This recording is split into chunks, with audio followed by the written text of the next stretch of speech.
Les Dominicains au Rwanda. Méditation du 18e vendredi du temps ordinaire. Portez et supportez nos croix.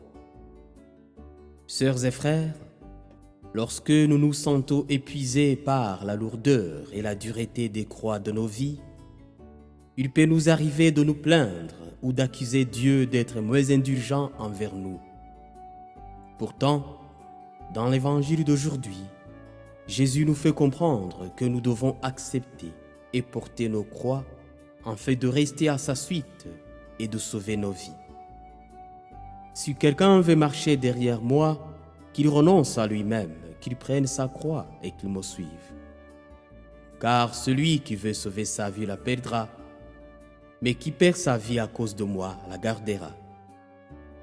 Vous savez, si l'on ne fait pas une bonne herméneutique de ces paroles de Jésus, on peut croire qu'il nous oblige à souffrir ou à dédaigner notre vie afin de lui prouver que nous voulons réellement nous mettre à sa suite et gagner la vie de l'au-delà. Mais ce n'est vraiment pas le fond de l'invitation du Christ à notre égard.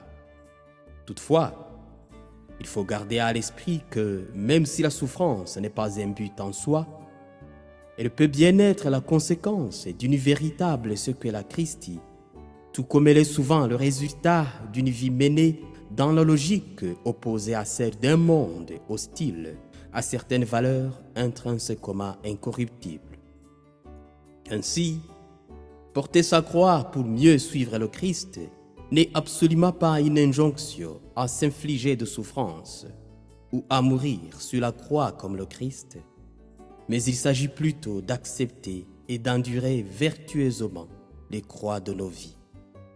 Et ces croix de nos vies ne sont rien d'autre que celles liées à nos différentes réalités existentielles, comme l'inévitable souvenir d'un passé blessant, comme le désespoir en un lendemain meilleur, comme la douloureuse et désespérante maladie qui nous paralyse ou paralyse un de nos proches, comme la déchirure de nos relations conjugales ou familiales, comme la déprimante crise financière qui nous coupe le souffle et nous enlève le sommeil, etc.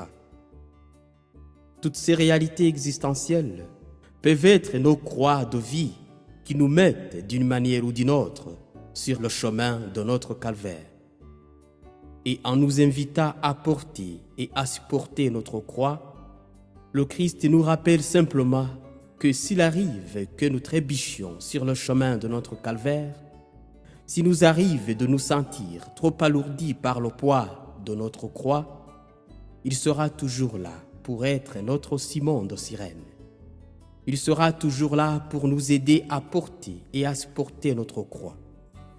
Alors, puissions-nous accepter sans nous lamenter les croix de nos vies, afin que le Seigneur nous accorde la grâce de les surmonter pour contempler la victoire de sa croix glorieuse, qui nous aide également à être les Simons de Cyrène pour nos frères et sœurs qui peinent sous le poids de leur croix. Ainsi soit-il.